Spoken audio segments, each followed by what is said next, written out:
आदाब मुंसिफ टीम में आपका इस्तकबाल है। मुंसिफ जोहार की खबरों के साथ मैं हूं माहिरा गौहर। देखेंगे तमाम बड़ी खबरें, पर आगाज करेंगे हेडलाइन के साथ। और रांची मुख्यमंत्री ने किया जेसोवा दिवाली मेला 2025 का उद्घाटन। बोले समाज सेवा की संस्था की पहचान है, चारों तरफ देखा गया रौनक का माहौल।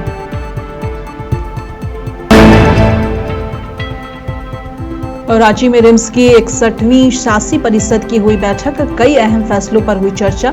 एएनएम जेएनएम कर्मियों की सैलरी में होगा इजाफा। और चतरा एसपी सुमित कुमार के निर्देश पर बिहार विधानसभा चुनाव को लेकर हंटरगंज पुलिस की बड़ी कार्रवाई। झारखंड बिहार की सीमा पर संचालित अवैध देशी शराब की भट्टी को किया अरेस्ट। लोहरदगा में नक्सल प्रभावित पेशरार में पति पत्नी और मासूम की निर्मम हत्या, डाइन बिसाही की आशंका, मामले की जांच में जुटी पुलिस। और राजधानी रांची के मोहराबादी मैदान में आज से जेसोवा मेला 2025 का आयोजन किया गया है, जो 13 अक्टूबर तक चलेगा। इसका उद्घाटन सीएम हेमंत सोरेन ने किया। सीएम हेमंत सोरेन और विधायक कल्पना सोरेन ने दीप जलाकर कार्यक्रम का शुभारंभ किया। बता दें, दिवाली मेले से होने वाली आमदनी जरूरतमंदों को दी जाएगी। जेसोवा की रजत जयंती पर सामाजिक सरोकार बढ़ाने का संकल्प लिया गया है। इस दौरान कल्पना सोरेन ने हरमू नेत्रहीन विद्यालय की संगीत शिक्षिका को 96,000 का चेक सौंपा। इसके अलावा अलग अलग ट्रस्ट को भी चेक राशि सौंपी गई। जेसोवा की ओर से लापुंग और बेड़ो प्रखंड कार्यालय परिसर में पुस्तकालय का निर्माण किया गया, जिसका दोनों प्रखंडों के छात्र पुस्तकालय का लाभ उठा रहे हैं। इस दौरान मुख्यमंत्री ने रिमोट का बटन दबाकर दोनों पुस्तकालय का भी उद्घाटन किया। इस दौरान सीएम हेमंत सोरेन ने भारी जनसभा को संबोधित करते हुए सभी को इस मेले की बधाई दी और कहा कि जेसोवा का मकसद समाज में बेहतर काम करना है। इस मेले का मकसद ही दिवाली मेले से होने वाली आमदनी जरूरतमंदों में बांटनी होगी। सीएम ने आगे कहा कि जेसोवा का उद्देश्य हमेशा से यही रहा है कि गरीबों का खास ख्याल रखा जाए। आप देख रहे हैं कि बहुत बड़े पैमाने पर इस बार और बड़ी उत्साह के साथ दिवाली मेला आयोजित हुआ है। इस बार मौसम भी धीरे धीरे साफ हो रहा है और आशा करते हैं कि ये मेला बहुत बड़े पैमाने में यहां पर लोग पहुंचेंगे, आनंद भी लेंगे और बहुत सारे यहां पर सामानों की खरीद बिक्रियां भी होंगी। कई सारे स्टॉल भी लगे हुए हैं और जैसे कि आप सबको अभी बताया गया, जेसोवा का उद्देश्य किस तरीके से सामाजिक गतिविधियों में भी ये संस्था काम कर रही है। इस मेले का उद्देश्य बिल्कुल स्पष्ट रूप से है कि इससे होने वाला जो भी आमदनी है वो ऐसे लोगों के बीच में बांटा जाएगा, ऐसे लोगों के बीच में उनके लिए सहायता के लिए जाती है जहां अत्यंत ही आवश्यक और जरूरतमंदों तक पहले भी पहुंचते रही है, अभी भी पहुंच रही है। अभी आप लोगों ने देखा कि अनेक लोगों को हम लोगों ने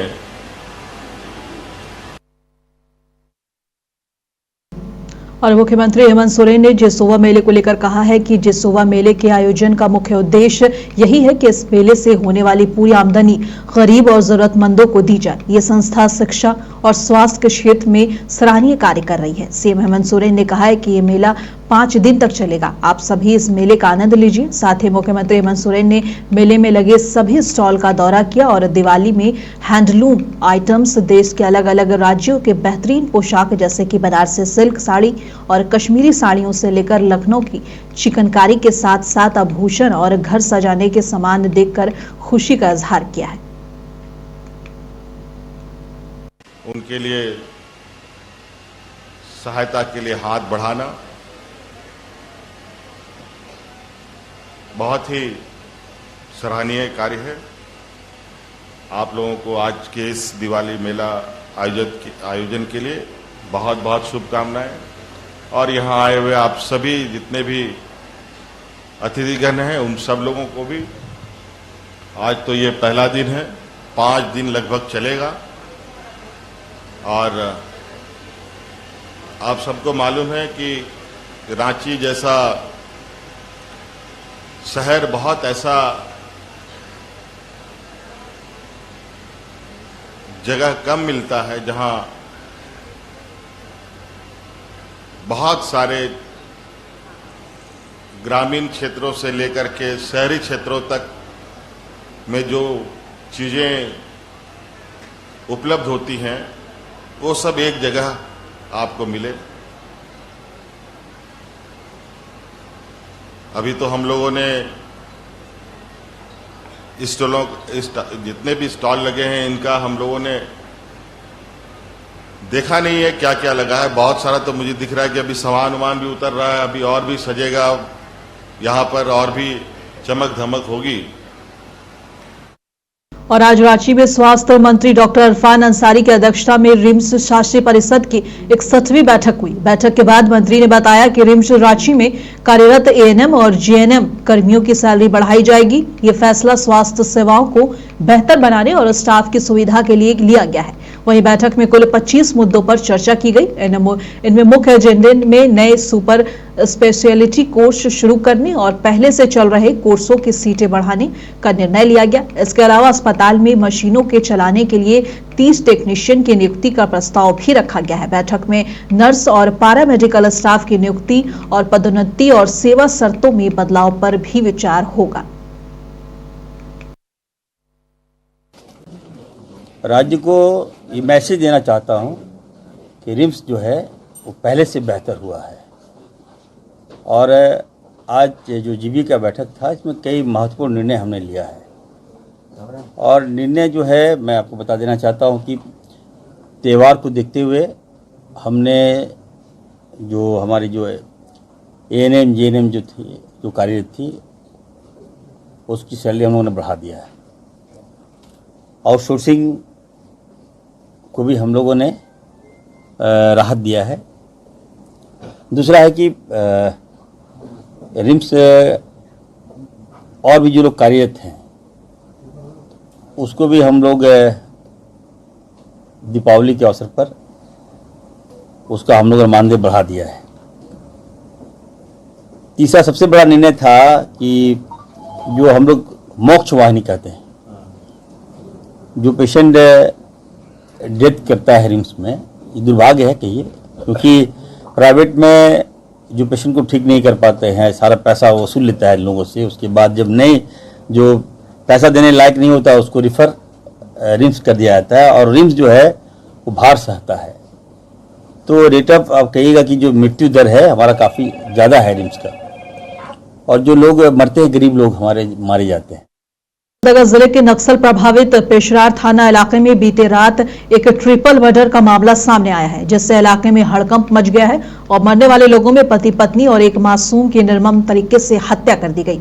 इधर घटना की सूचना मिलते ही किस्को एसडीपीओ वेदांत शंकर और पेशरार थाना प्रभारी दल बल के साथ घटनास्थल पर पहुंचे और तमाम पहलुओं से जांच शुरू कर दी गई है। हत्यारे आरोपियों के बारे में सुराग जुटाने के लिए पुलिस ने तहकीकात शुरू कर दी है। ग्रामीणों के मुताबिक हत्या की घटना को अंजाम देने के बाद आरोपी मौके से फरार हो गया और एसडीपीओ वेदांत शंकर ने मीडिया कर्मियों से बातचीत में इसकी जानकारी दी है और कहा है कि पेशरार थाना इलाके के अंतर्गत केकरांग बर टोली में एक ही परिवार के 3 लोगों की हत्या किसी अज्ञात लोगों के द्वारा कर दी गई।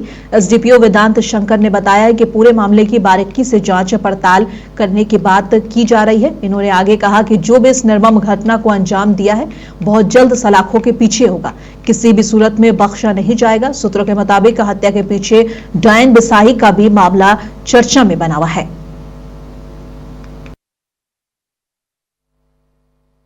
हमें सूचना मिली कि पेशरार थाना अंतर्गत केकरांग गांव में 3 लोगों की हत्या की गई है। सूचना का सत्यापन किया गया तो ये सत्य पाया गया है। 3 लोगों में जो पति पत्नी और उनके छोटे पुत्र हैं उनकी हत्या की गई है, उनके घर पे ही हत्या हुई है। अभी जो भी मामला है वो पूरी तरह से स्पष्ट नहीं हुआ है कि हत्या का उद्देश्य क्या था। हम उस पर जांच कर रहे हैं। हम लोग को पता नहीं था, हम लोग बिहान के पुतिया पता कर रहे तो हम बिहान आए। ये कौन लगते हैं आप लोग? मेरा देवर और देवराइन है। किसी से कोई दुश्मनी था क्या इनका? पता नहीं, अब हम लोग कहते हैं वहाँ घर है तो कैसे जानेंगे हम लोग। मेरा दीदी था कि सुबह में 6 बजे लगभग फोन किया तो हम जा रहे थे पोखर लोडिंग में तो नहीं गए, तो अब ऐसा हालत सुने और हम इधर आए। तो आज सुने कि सुबह में फोन करके बोल दिया कि ऐसा जल्दी आओ कह के पुतैया बोला। अच्छा, हाँ, मेरा भगना का अथी।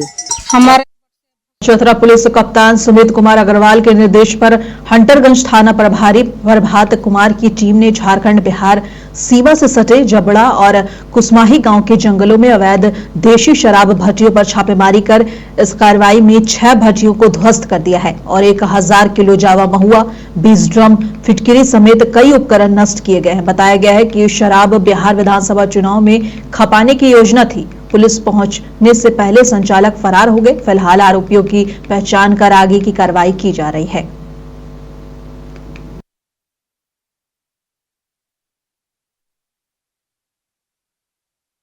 और जमशेदपुर में घाटशिला उपचुनाव की तैयारी के तहत उपायुक्त कर्ण सत्यार्थी और एसएसपी पीयूष पांडे और डीडीओ धनंजय कुमार समेत अन्य अधिकारियों ने कोऑपरेटिव कॉलेज का निरीक्षण किया। बताया गया है कि यही स्ट्रांग रूम बनाया जाएगा और 14 नवंबर को यहीं पर मतगणना भी होगी।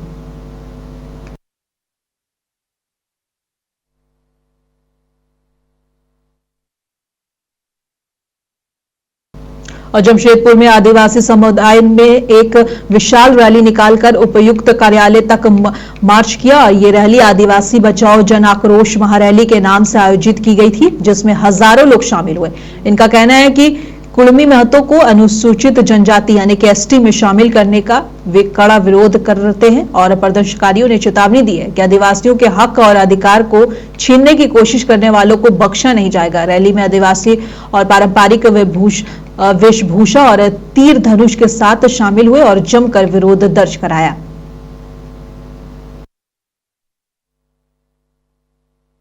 ये जो कुड़मी समाज वाले बोल रहे हैं हम लोग एसटी या आदिवासी हैं, आप लोग तो किसी भी एंगल से आदिवासी तो नहीं लगते हैं। आदिवासी नहीं लगते वो तो बात का बात है। आप अनुसूचित जनजाति में आने चाहते हैं, आरक्षण के लाभ में आना चाहते हैं, आप गरीब का जो आरक्षण छीनना चाहते हैं, आप छीन तो नहीं पाएंगे। पहले में बता दे रहे हैं, हम लोग इस कदर मजबूर कर दे कि हम लोग रोड पर धरना प्रदर्शन के लिए हम लोग उतर चुके हैं। आले तो रियल आदिवासी का नाल है। आप मैं होड़ कथा दे तो आले तो आदिवासी तो बाले बिना आले तो खुद ओरिजिनल आदिवासी का नाल है। और नियलते हो आले भाषा ते आले तो आदिवासी समुदाय रे लेखा ले आए। आपे तो किचुक दिन वही जना पे आपे तो आरक्षण लाभ दे आपे तो संतार बिना सुनाई पिया। संतार तो बिना तो बको बिना संतार तो जन्म हुआ संतारा समुदाय रे पैदा होना। और देश के आयरन मैन यानी कि सरदार वल्लभ भाई पटेल के 150वीं जयंती के अवसर पर जिले में सरदार 150 समारोह धूमधाम से मनाने की तैयारी चल रही है। इस मौके पर सांसद सुखदेव भगत और उपायुक्त डॉक्टर ताराचंद ने प्रेस कॉन्फ्रेंस में बताया कि आयोजन युवाओं को देशभक्ति, आत्मनिर्भरता और स्वच्छता के लिए प्रेरित करेगा। इस मौके पर एकता पदयात्रा, फिटनेस अभियान और स्वच्छता कार्यक्रम, शैक्षणिक संगठनों को और वाद विवाद प्रतियोगिताएं होंगी। समारोह अगले सप्ताह से शुरू होगी, जिसमें छात्र, स्वयंसेवी संगठन और जनप्रतिनिधियां भाग लेंगे। इसका मुख्य उद्देश्य एक भारत श्रेष्ठ भारत की भावना को जन जन तक पहुंचाना होगा। 150वीं जयंती से संबंधित इस प्रेस ब्रीफिंग में हम इस जिला के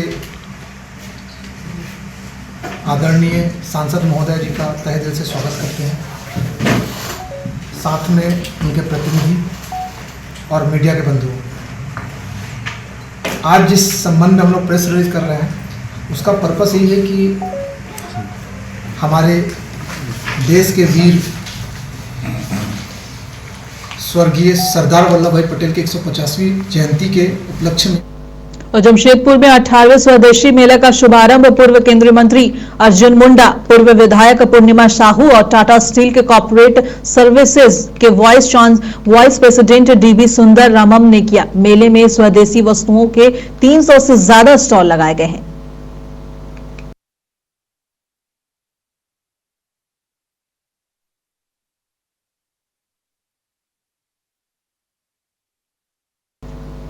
और रामगढ़ में बीजेपी के नवनियुक्त कार्यकारी प्रदेश अध्यक्ष आदित्य प्रसाद साहू ने मां छिन्नमस्तिका मंदिर में पूजा अर्चना की। इस मौके पर उन्होंने कहा कि झारखंड राज्य का निर्माण अटल बिहारी वाजपेयी ने किया था और अब प्रधानमंत्री मोदी पिछले 11 सालों से कल्याणकारी योजनाओं और अंतिम व्यक्ति तक पहुंचा रहे हैं।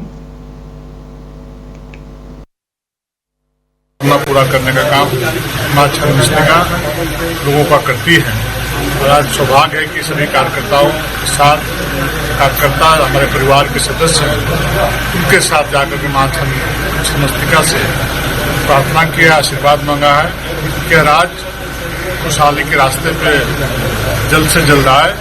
ये मां से कामना किया हूँ, जिस प्रकार से इस उम्मीद और सोच के साथ इस राज्य का निर्माण श्री अटल जी ने किया था और इस प्रकार से लगातार 11 वर्षों से देश के यशस्वी प्रधानमंत्री आदरणीय नरेंद्र मोदी जी लगातार विकास की कीमतें सभी अंतिम व्यक्ति और केंद्र और राज्य सरकार की पहल पर विद्यालयों और महाविद्यालयों में यक्ष्मा एवं यौन संक्रमण के प्रति जागरूकता कार्यक्रम आयोजित किए जा रहे हैं। ऐसे क्रम में जामताड़ा महिला महाविद्यालय में छात्राओं को यक्ष्मा और यौन संक्रमण से बचाव की जानकारी दी गई। ये केंद्र प्रायोजित योजना है। इसमें आदरणीय प्रधानमंत्री श्री नरेंद्र मोदी जी का ये आह्वान है कि 2025 तक पूरे भारत से यक्ष्मा का उन्मूलन हो जाना है और हम लोग ये प्रयासरत हैं। अब ये लक्ष्य 2030 तक रखा गया है और हम लोग इस 2030 तक पूरे जामताड़ा से और पूरे भारत से यक्ष्मा का उन्मूलन कर देंगे, ऐसी हमारी योजना है। HIV एड्स एवं यौन संचारित रोग के उन्मूलन के लिए आम जन तक इसकी जानकारी पहुंचे और इसी के तहत आज महिला महाविद्यालय में ये कार्यक्रम चलाया जा रहा है छात्रों के बीच। और पटना में जनसुराज के संस्थापक प्रशांत किशोर ने कहा है कि बिहार में बदलाव के लिए एक बेहतर व्यवस्था बनाने के लिए जनसुराज ने जो प्रयास शुरू किया है वो लड़ाई अब अंतिम और निर्णायक चरण में है। हमने बिहार में लोगों से जो वादा किया था ऐसे लोगों को चुनाव लड़ने का अवसर दिया जाएगा जो बिहार को सुधारने का काम करेंगे। जो भागीदारी की बात कही गई थी उसके अनुरूप वो जनसुराज पार्टी के उम्मीदवार सूची में जारी कर दिया गया है। इसमें सभी वर्ग के लोगों को भागीदारी दी गई है। टिकट उनको दिया गया है जिन्होंने पिछले करीब 2 सालों में सबसे ज्यादा जनसुराज को आगे बढ़ाने में मेहनत किया। धर्म बिहार में बदलाव के लिए एक बेहतर व्यवस्था बनाने के लिए जनसुराज ने जो प्रयास आज से 3-3.5 साल पहले शुरू किया है वो लड़ाई अब अंतिम और निर्णायक चरण में है। और जो वादा बिहार में हम लोगों ने लोगों से किया था गांव-गांव जाकर कि समाज से अपनी सारी शक्ति बुद्धि लगाकर समाज से अच्छे लोगों को, बेहतर लोगों को चुनकर निकाला जाएगा और बिना किसी जाति, धर्म, पैसे, परिवार के प्रेशर के ऐसे लोगों को चुनाव लड़ने का अवसर दिया जाएगा जो बिहार को सुधारने का हम लोग की समझ से मद्दा रखते हैं। और पटना में जनसुराज पार्टी के उम्मीदवार सूची के विरोध में जनसुराज नेता पुष्पा सिंह ने कहा है कि सभी पार्टी को छोड़कर हमने जनसुराज के प्रशांत किशोर पर भरोसा किया। जब से उनकी पैदल यात्रा चली है उनके साथ हम चल रहे हैं। मुझे टिकट नहीं मिला। पहले कहा जाता था कि जिसने सबसे ज्यादा मेहनत किया है उसे टिकट मिलेगा। जिसके नाम की घोषणा की गई है वे मशरक गांव में घूमने तक नहीं आए थे। इंसाफ नहीं हुआ है। जनसुराज को कोई सपोर्ट नहीं करता था, तब से लेके आज तक हमको टिकट नहीं मिला। आने पे यही कहता था लोग कि जो मेहनत किया है, जो सबसे अधिक कार्ड बनाया है, PLC कार्ड, परिवार लाभ कार्ड, उसको टिकट मिलेगा। जो सभा सबसे ज्यादा किया है, लेकिन जिस आदमी का नाम अनाउंस किया गया है वो सही से क्षेत्र में मेरे मसरक गांव में भी घूमने नहीं आया। देखिए, कारण यही ना होगा जब आप कह रहे हैं कि सब मेहनत आपके नाम पे आ रहा है। सर्वे से लेकर, कार्ड से लेकर, मेहनत से लेकर, सभा से लेकर, सबसे मेरा नाम आ रहा है। तो आप महत्व। और पटना में बिहार विधानसभा चुनाव में सीट शेयरिंग पर एलजेपी रामविलास सांसद राजेश वर्मा ने एक बड़ा बयान दिया है। उन्होंने कहा कि मेरे नेता की मांग कभी भी व्यक्तिगत या पार्टी हित के लिए नहीं रहती है, उनकी मांग प्रदेश हित के लिए रहती है। प्रदेश हित को ध्यान में रखते हुए हमारे नेता निर्णय लेते हैं। पार्टी हित का नहीं है, प्रदेश हित का रहता है और प्रदेश हित को ध्यान में रखते हुए हमारे नेता सभी। और पटना में राजस्थान के पूर्व मुख्यमंत्री और कांग्रेस नेता अशोक गहलोत ने कहा है कि यहां की स्थिति वास्तव में बहुत नाजुक है, यहां कोई शासन नहीं है, कुशासन है। तेजस्वी यादव और हमारे नेता आपस में बातचीत कर रहे हैं और 1-2 दिन में सभी फैसले हो जाएंगे। ये सारी बातें उन्होंने बिहार के संदर्भ में कही है।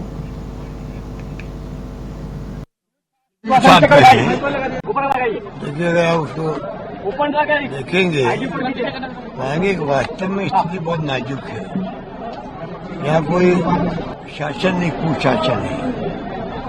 और नीतीश कुमार जी से उम्मीद नहीं थी, और क्योंकि बीजेपी के साथ बैठे तो जिस प्रकार से उन्होंने दबाव की राजनीति करी है सरकार में, उससे कोई काम तो कर नहीं पाए। आरोप लगे मंत्रियों पर, डिप्टी सीएम पे, सब पे लगे हैं, कोई जवाब दे नहीं रहे लोग। जनता में और पटना में छत्तीसगढ़ के पूर्व मुख्यमंत्री भूपेश बघेल ने कहा है कि 20 साल कुशासन के हैं और उसके 20 सवाल हैं और उनका उत्तर एनडीए सरकार को देना चाहिए।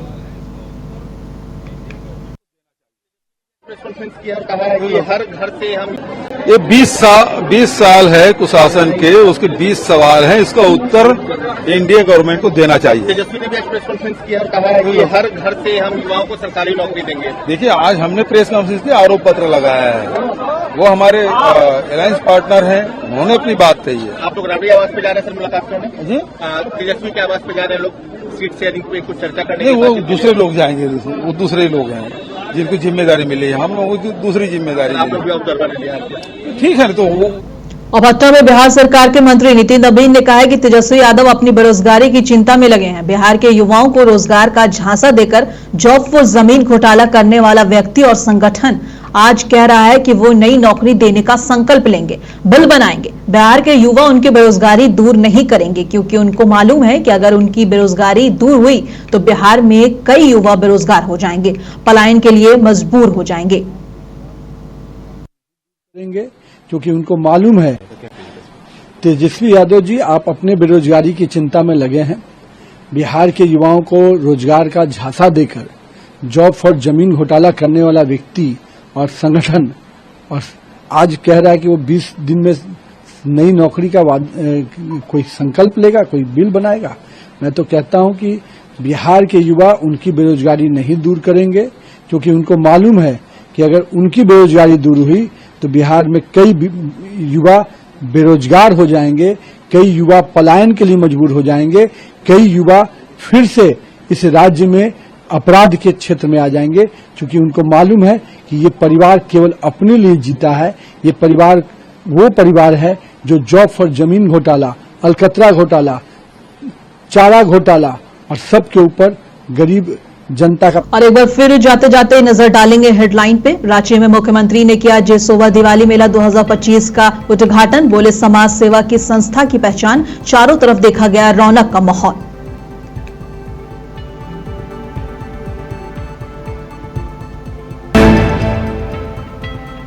और रांची में रिम्स की 61वीं शासी परिषद की हुई बैठक और कई अहम फैसलों पर हुई चर्चा। एएनएम और जीएनएम कर्मियों की सैलरी में होगा इजाफा। चतरा एसपी सुमित कुमार के निर्देश पर बिहार विधानसभा चुनाव को लेकर हंटरगंज पुलिस की बड़ी कार्रवाई। झारखंड बिहार की सीमा पर संचालित अवैध देशी शराब की भट्टियों को किया गया नष्ट। और लोहरदगा में नक्सल प्रभावित पेशरार में पति पत्नी और मासूम की निर्मम हत्या। डायन बिसाई की आशंका, मामले की जांच में जुटी पुलिस।